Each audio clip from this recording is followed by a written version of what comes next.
اس کا مطلب یہ ہوا کہ بیج اول میں ہو تو بھی اہمیت کا حامل ہے، آخر میں آئے تو بھی اہمیت کا حامل ہے۔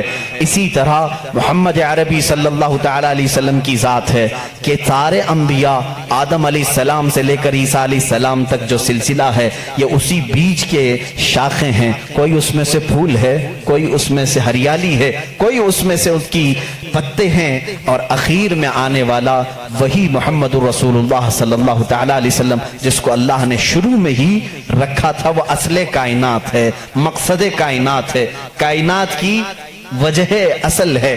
عزیزان گرامی، اس فلسفے کو اپنے ذہن میں رکھ کر کے اب میں ایک عالمی بات کرنے کے لیے آیا ہوں۔ جب اس رسول کے بارے میں ہم اتنی بڑی بات کہتے ہیں، وہی اول ہے، وہی آخر ہے، اور خدا کے بعد محمد عربی صلی اللہ علیہ وسلم اور خدا کے درمیان کوئی تیسرا مقام نہیں ہے۔ اللہ رب العزت کے بعد دنیا میں اگر کوئی مقام ہے تو وہ صرف رسول پاک کا ہے۔ باقی سارے انبیاء اکرام علیہ السلام سب نبی ہیں، لیکن بعد محمد عربی صلی اللہ علیہ وسلم، میرے آقا صلی اللہ علیہ وسلم کی فضیلت کے بعد ہی ہیں، وہ افضل الرسل ہے۔ جب ہم اتنی بڑی بات کرتے ہیں تو کیا وہ رسول صرف مکہ والوں کے لیے آئے تھے؟ کیا وہ رسول صرف عربی لوگوں کے لیے تھے؟ کیا وہ رسول صرف ان کے ارد گرد رہنے والوں کے لیے آئے تھے؟ نہیں میرے عزیزو، قرآن کہتا ہے وَمَا أَرْسَلْنَاكَ إِلَّا كَافَةً لِلنَّاسِ بَشِيرًا وَنَذِيرًا، اے رسول ہم نے سارے انسانوں کے لیے آپ کو بشیر و نذیر بنا کر بھیجا ہے، سارے انسانوں کے لیے، چاہے وہ امریکہ کا رہنے والا ہو، یوکے کا ہو، افریقہ کا ہو، کسی بھی جگہ کا ہو، کسی بھی جگہ کا ہو، انسان اگر ہے تو اس انسان کی طرف میرا نبی رسول بن کر آیا ہے۔ اس رسول کا آنے کا مقصد صرف مکہ نہیں ہے، ایک علاقہ نہیں ہے، ایک شہر نہیں، ایک ملک نہیں، بلکہ وہ آفاقی رسول ہے۔ اس سے پہلے جتنے بھی رسول آئے ان کو ان کی قوم کا رسول بنا کر بھیجا گیا تھا۔ وَمَا أَرْسَلْنَا مِن رَّسُولٍ إِلَّا بِلِسَانِ قَوْمِهِ، اللہ فرماتا ہے ہم نے جس رسول کو بھی بھیجا ہے ان کو اپنی قوم کی زبان کے ساتھ بھیجا، اور ایک خاندان کے لیے بھیجا، یا کبھی ایسا ہوا کہ ایک ملک کے لیے بھیجا، ایک گاؤں کے لیے بھیجا، لیکن رسول کریم صلی اللہ تعالی علیہ وسلم کی آمد پوری کائنات کے لیے، پوری کائنات کے لیے۔ اب اس میں ایکسپشن کچھ بھی نہیں ہے، کائنات میں آدم علیہ السلام بھی آئے، اور ان کے بعد جتنے نبی آئے وہ بھی شامل ہوئے، اور قیامت تک پیدا ہونے والے جتنے انسان ہیں وہ سب شامل ہوئے، سب اس کائنات میں آئے۔ اب کائنات میں صرف انسانوں کے لیے ہی وہ رسول نہیں آئے، بلکہ ملائکہ کی جتنی لمبی فہرست ہے ان کے لیے بھی وہ رسول ہے، اور پھر اللہ رب العزت کے جتنی مخلوقات ہیں ان سب کے لیے بھی وہ رسول ہے۔ ایک ذات ہے اتنی تکمیل پائی ہوئی، اتنی کامل کہ اس کی تعریف بیان کرتے کرتے زبانیں سوکھ جائیں گی۔ میں اگر رسول کریم صلی اللہ تعالی علیہ وسلم کی رسالت کس کس کے لیے ہے یہ ٹاپک لے کر چلوں، شاید پتہ نہیں کتنے سالوں لگ جائیں۔ وہ تو پرندوں کے لیے بھی رسول ہیں، جانوروں کے لیے بھی رسول ہیں۔ پرندوں کے لیے کیسے رسول ہیں ایک الگ ٹاپک ہے، وہ جانوروں کے لیے کیسے رسول ہیں وہ الگ ٹاپک ہے، وہ جنات کے رسول ہیں ان میں کیا تبلیغ کریں گے ان کے لیے الگ رسول ہے، الگ ایک ٹاپک ہے۔ میرے عزیزو، اتنا ہی نہیں، وہ نبیوں کے بھی رسول ہیں۔ اسی لیے تو قرآن نے چوتھے پارے میں وعدہ لیا ہے نبیوں سے، وَإِذَا أَخَذَ اللَّهُ مِيثَاقَ النَّبِيِّينَ لَمَا آتَيْتُكُم مِّن كِتَابٍ وَحِكْمَةٍ ثُمَّ جَاءَكُمْ رَسُولٌ مُصَدِّقٌ لِّمَا مَعَكُمْ لَتُؤْمِنُنَّ بِهِ وَلَتَنصُرُنَّهُ۔ قرآن کہتا ہے، یہ سورہ نساء میں، سورہ آل عمران میں اللہ تعالیٰ یوں فرماتا ہے، یاد کرو اس وقت کو جب سارے نبیوں کی روحوں کو جمع کر کے اللہ نے ایک وعدہ لیا تھا۔ جتنے بھی نبی دنیا میں آنے والے تھے ان سب نبیوں کی روحوں سے اللہ نے وعدہ لیا تھا۔ کس بات کا وعدہ؟ اللہ تعالیٰ ان سب سے وعدہ لیتا ہے کہ میرا ایک آخری رسول آئے گا، اگر وہ تمہارے زمانے میں آ جائے تو تم سب کے سب اس پر ایمان لاؤ گے اور اس کی مدد کرو گے۔ لَتُؤْمِنُنَّ بِهِ وَلَتَنصُرُنَّهُ، تم ضرور اس کی مدد کرو گے اور اس پر ایمان لاؤ گے، پھر کسی اور کی شریعت اس کے ہوتے ہوئے نہیں رہے گی۔ وہ رسول آ جائیں تو پھر ساری شریعتیں ختم ہوں گی، صرف شریعت مصطفیٰ چلے گی۔ اسی لیے تو ایک بار حضرت عمر فاروق رضی اللہ تعالیٰ عنہ تورات پڑھ رہے تھے حضور کے سامنے، حضرت ابو بکر بھی بیٹھے تھے رضی اللہ تعالیٰ عنہما، تو حضور صلی اللہ تعالیٰ علیہ وسلم کا چہرے کا رنگ بدل رہا تھا، ناراضگی کے آثار نظر آ رہے تھے۔ حضرت عمر دیکھ ہی نہیں رہے تھے، وہ پڑھے جا رہے تھے۔ تورات کس کی کتاب ہے؟ موسیٰ علیہ السلام پر اتری ہے، مقدس کتاب ہے۔ حضور اکرم صلی اللہ تعالیٰ علیہ وسلم کے اس جلال کے اثر کو صدیق اکبر رضی اللہ تعالیٰ عنہ نے بانپ لیا۔ حضرت عمر کو انہوں نے زور سے کہا، اے عمر دیکھتے نہیں رسول کریم صلی اللہ تعالیٰ علیہ وسلم کی ناراضگی کو؟ حضرت عمر نے کتاب بند کر دی، کہا یا رسول اللہ صلی اللہ علیہ وسلم، اس کتاب کی تصدیق تو ہمارا قرآن بھی کرتا ہے کہ تورات آئی تھی، جگہ جگہ قرآن میں تورات کا ذکر ہے، یہ موسیٰ علیہ السلام پر اتری تھی اور اللہ کی کتاب ہے، وہی تو میں پڑھ رہا تھا۔ رسول پاک صلی اللہ تعالیٰ علیہ وسلم نے فرمایا، اے عمر جس پر یہ کتاب اتری وہ کون ہے؟ موسیٰ علیہ السلام۔ اگر موسیٰ علیہ السلام بھی آج زندہ ہوتے تو وہ تورات نہیں قرآن پڑھ رہے ہوتے۔ ان کے پاس اس بات کے علاوہ کوئی اور دوسری گنجائش نہیں تھی کہ وہ صرف اور صرف مجھ پر ایمان لائیں اور قرآن پر عمل کریں اگر وہ زندہ ہوتے۔ اس کا مطلب یہ ہوا کہ یہ رسول انبیاء اکرام اور رسولوں کا بھی رسول ہے۔ اب یہاں پر میں تھوڑی سی باتیں آپ کو الگ انداز میں لے کر کے چلوں گا تاکہ میرے مخاطب اس زمانے میں بہت دوسرے لوگ بھی ہیں۔ الحمدللہ ایک مسلمان اپنے نبی کونین صلی اللہ تعالیٰ علیہ وسلم کے متعلق جان فدا کرنے کی بات کرتا ہے۔ یقیناً میں اگر کہوں محمد صلی اللہ تعالیٰ علیہ وسلم، میں نے کسی سے کہا نہیں کہ چوم لو، لیکن ہمارا دل کہتا ہے کہ وہ جب نام آئے تو ہم چوم لیتے ہیں، اتنا بھی عقیدہ ہمارے پاس ہے۔ اس رسول کریم صلی اللہ علیہ وسلم کی تعریف و توصیف ہم اپنے جو مجموع میں کرتے ہیں یہ صرف برکت کے لیے کرتے ہیں۔ آج میں ان سے بھی خطاب کرتا ہوں جنہوں نے رسول کو اب تک پہچانا بھی نہیں اور دوسرے کسی مذہب سے آج تک وابستہ ہیں۔ اس میں دنیا کے جو بڑے مذاہب ہیں، میں اپنے پڑھائی کے زمانے میں ان کتابوں کو پڑھا کرتا تھا تو مجھے حیرت ہوتی کہ جیوز دنیا کا ایک بڑا طبقہ ہے، یعنی مذہب کے اعتبار سے پرانا ہے، یہودی۔ بولتے بولتے آپ لوگ بھی سن کر کے تھک گئے ہوں گے، بلکہ اب تو کچھ لوگوں کو ایسا لگتا ہے یہ گالی تو نہیں ہے، نہیں بلکہ وہ ایک قوم کا نام ہے، ایک قوم ہے۔ جیسے کسی کو یزیدی کہہ دینا گالی ہو جاتا ہے، جبکہ وہ ایک شخص کا نام ہے۔ خیر، عیسائیت ایک قوم ہے جو حضرت عیسیٰ علیہ السلام پر ایمان لائی اور ان سے پہلے کے انبیاء اکرام پر ایمان لائی۔ ان کے علاوہ بھی کچھ دوسرے ریلیجن پائے گئے دنیا میں، جیسے بدھ مت ہے، آج اس کے ماننے والوں کو بدھسٹ کہا جاتا ہے، بدھزم۔ ان کے علاوہ ایک زردشتی مذہب تھا ایران کا، پارسی جن کو آج ہم کہتے ہیں۔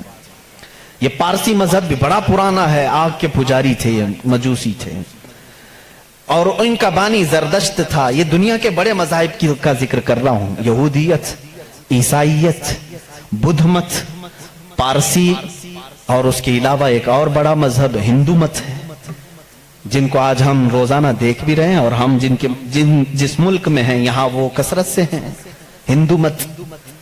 ان تمام مذاہب سے میں آج ثابت کروں گا کہ ان سب کی کتابوں میں میرے نبی کا ذکر آیا ہے،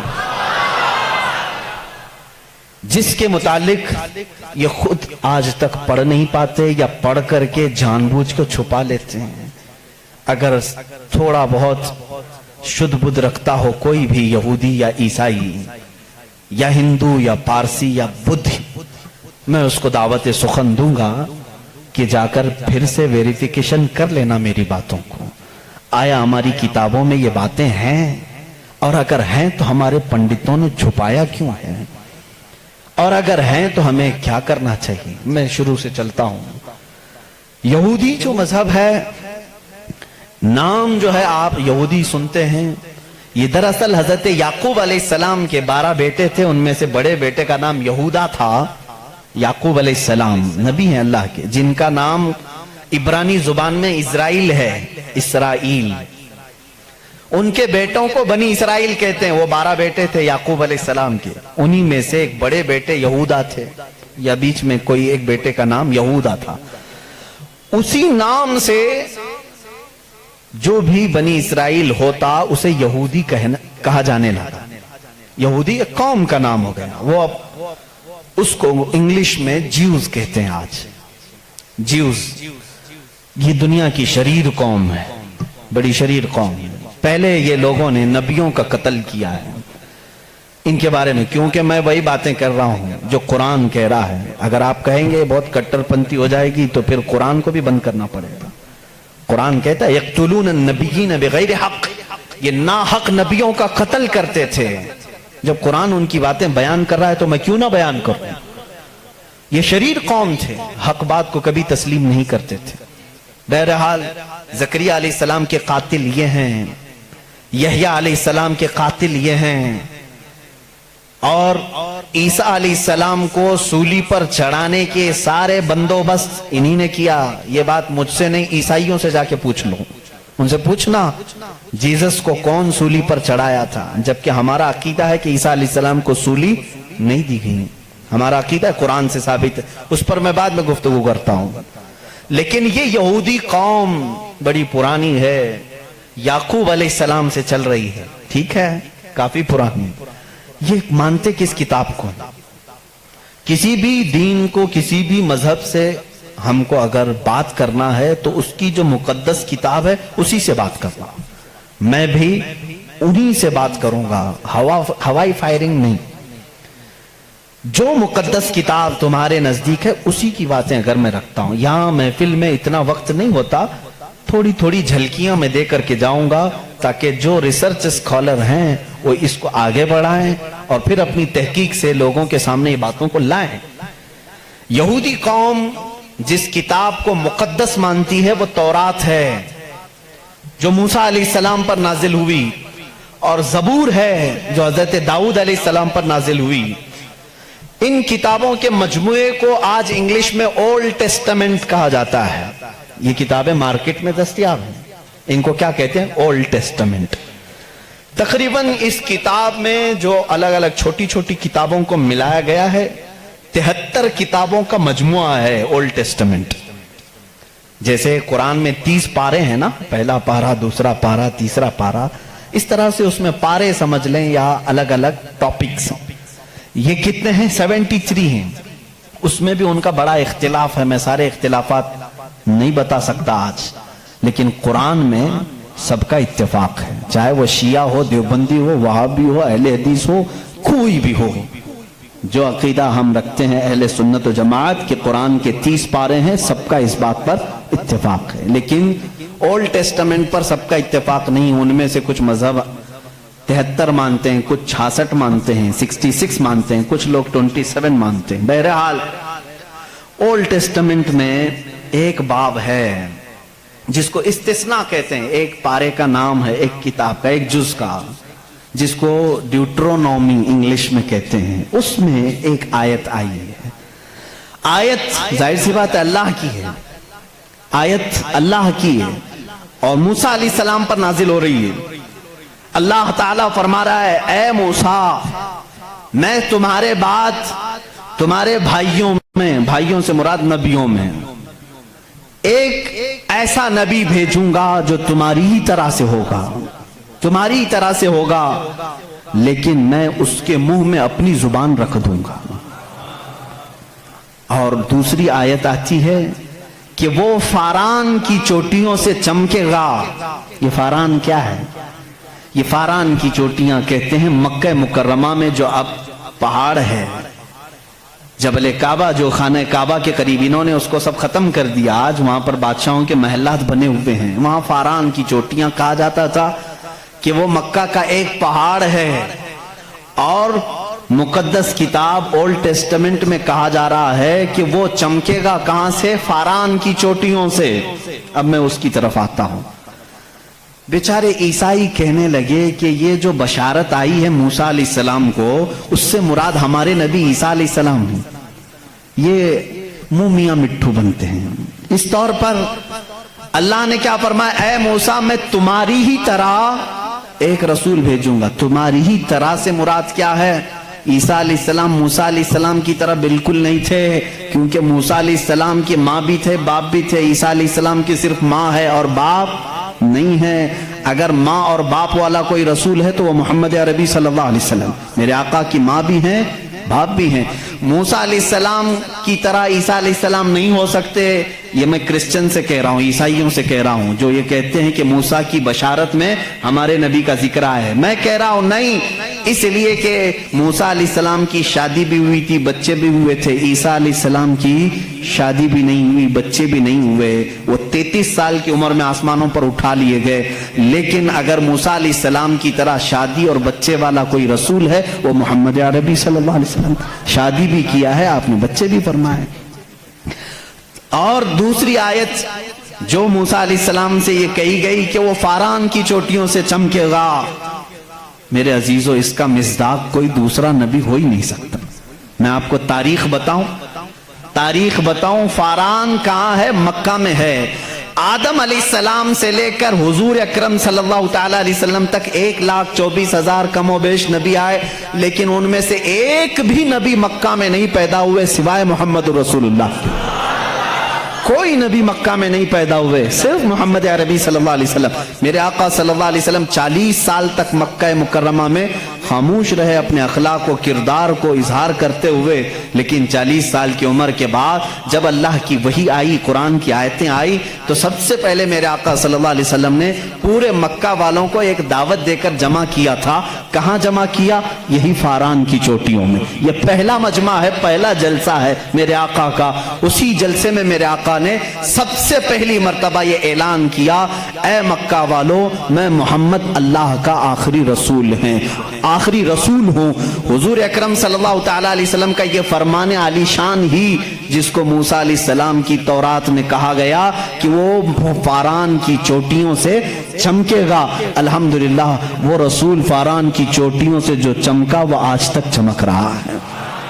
چمک تجھ سے پاتے ہیں سب پانے والے، میرا دل بھی چمکا دے چمکانے والے، برستا نہیں دیکھ کر ابر رحمت، بدوں پر بھی برسا دے برسانے والے۔ یا رسول اللہ میں مجرم ہوں آقا، مجھے ساتھ لے لو کہ رستے میں ہیں جا بجا تھانے والے، ہمارے تو روڈ پر ہی ہیں۔ بہرحال یا رسول اللہ ہم کو اپنے ساتھ لے لیں، جا بجا ہیں تھانے والے تو سمجھتے ہوں گے، اعلیٰ حضرت نے شعر میں ذکر فرمایا۔ بہرحال ایک اولڈ ٹیسٹمنٹ کی ایک ہی بات میں نے کہی، جیوز سے یہ پوچھیں جا کر کے کہ یہ ذکر آیا ہے موسیٰ کے بعد ایک نبی آنے والے، وہ کون سے نبی ہیں؟ ان کی یہ صفت بیان کی گئی ہے ڈیوٹرونومی استثناء میں، اولڈ ٹیسٹمنٹ میں یہ ذکر آیا ہے، وہ کون ہے، وہ کون سا رسول ہے، آخر تم ہی بتا دو۔ وہ آج تک نہیں بتائیں گے، وہ کہتے ہیں کہ شاید آنے والا ہے، اس رسول کے بعد اب کون اور آنے والا ہے، اب کون آنے والا ہے؟ چلو اس کو نہیں مانتے، دوسری بات میں کہتا ہوں، سلیمان علیہ السلام کو بھی یہ بہت مانتے ہیں۔ کون؟ جیوز، یہودی، جن کو انگلش میں سولومن کہا جاتا ہے، سولومن، حضرت سلیمان علیہ السلام کو یہ سولومن کہتے ہیں۔ ایک کتاب یہودیوں کے پاس اور مقدس ہے، سانگس آف سولومن۔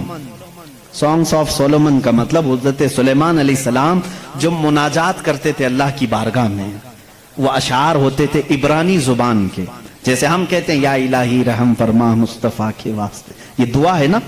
سلیمان علیہ السلام اس طرح دعائیں جو کرتے تھے وہ سارے انہوں نے اس کو سانگز کہا ہے، اور اس کو جمع کیا گیا ہے سانگس آف سولومن نام سے۔ اس میں تو شک کی گنجائش ہی نہیں، کیونکہ حیرت اس بات کی ہوگی وہ عبرانی زبان جس کو آج ہیبرو کہتے ہیں، اسرائیل میں آج بھی بولی جاتی ہے۔ یہ اسرائیل جو دیکھ رہے ہیں نا آپ، جو ناسور ہے، کینسر کا پھوڑا ہے پورے دنیا کے بیچ میں، یہی اسرائیل کی بات میں کر رہا ہوں۔ یہ آج بھی جو بولی بولتے ہیں وہ ہیبرو ہے، ہیبرو اس کو عبرانی کہتے ہیں۔ اس زبان میں آج بھی سانگس آف سولومن، حضرت سلیمان علیہ السلام کے مناجات میں یہ لکھا گیا ہے، سب سے پیارا، سب سے مبارک، سب سے شان والا، جس کی اللہ کے ہاں پہنچ ہے، جس کی اللہ کے ہاں مرتبت ہے، اس کا نام محمد ہے۔ یہ کون کہتا تھا؟ سلیمان علیہ السلام، اور نام لفظ محمد آج بھی موجود ہے عبرانی زبان میں، آج بھی لفظ محمد، اور اس کے ساتھ لفظ ام آیا. ام کہتے ہیں بڑا محترم شخص جس کی سارے لوگ عزت کریں. سلیمان علیہ السلام کہتے ہیں وہ ام ہے. ام ہے. ام کا مطلب ہیبرو میں ہے سب سے زیادہ عزت والا. اور سلیمان علیہ السلام نے وہ کر کے بھی دکھایا. وہ تخت پر جو بیٹھتے تھے سلیمان علیہ السلام، اس تخت کو جب آپ حکم دیتے ہواؤں میں اڑ تو وہ اڑنے لگ جاتا. جہاں کا آپ کو سفر کرنا ہوتا آپ سفر کرتے تھے.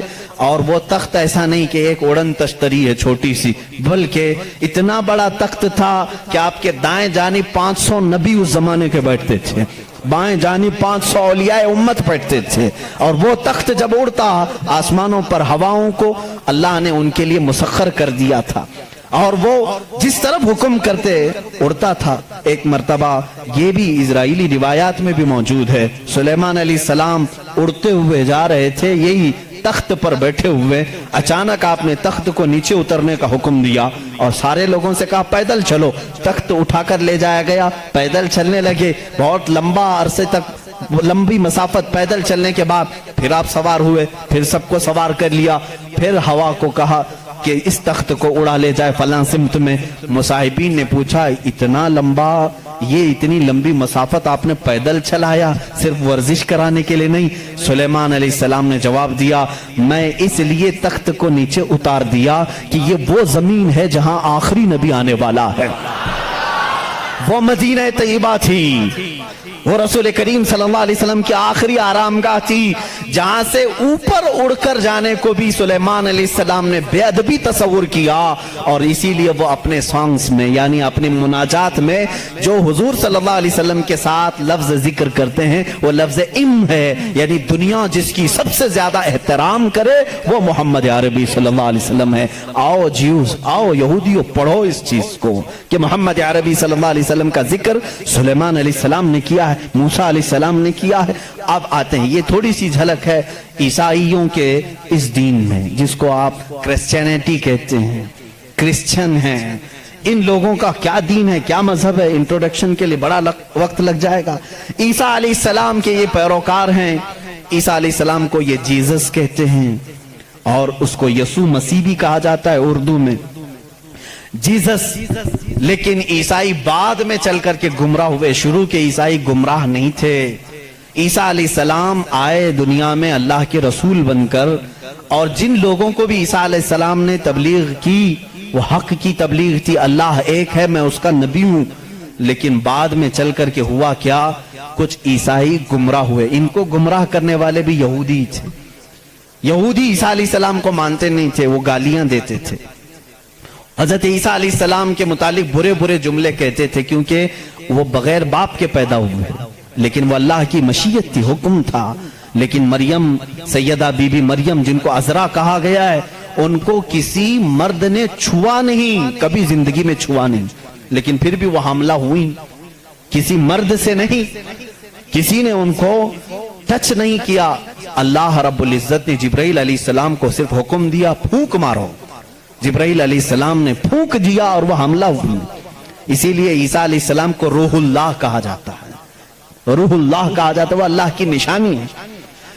لیکن بعد کے عیسائی گمراہ ہوئے، یہ کیا کہنے لگے، نہیں ان میں آ کر کے بھی انہوں نے ہی شرپسندی پھیلائی ہے یہودیوں نے کہ نہیں عیسیٰ جو ہے وہ در حقیقت خدا کا بیٹا ہے، مریم خدا کی بیوی ہیں اور عیسیٰ بیٹے ہیں. اس لیے کچھ لوگ ٹرائنیٹی کے قائل ہو گئے، تثلیث جس کو کہتے ہیں، تین خداؤں کو ماننا. یہ عیسائیوں کے دین میں آ گیا، یہ تین خدا ماننے لگ گئے. ایک اللہ کو بھی مانتے ہیں، دوسرے روح مقدس کو بعض لوگ، اور بعض لوگ بی بی مریم کو خدا کہتے ہیں، تیسرے حضرت عیسیٰ علیہ السلام جیزس گاڈ کہتے ہیں. مریم کو میری کہتے ہیں، میری بھی گاڈ ہے. اور اللہ رب العزت کو یہ فادر کہتے ہیں، گاڈ فادر کہتے ہیں.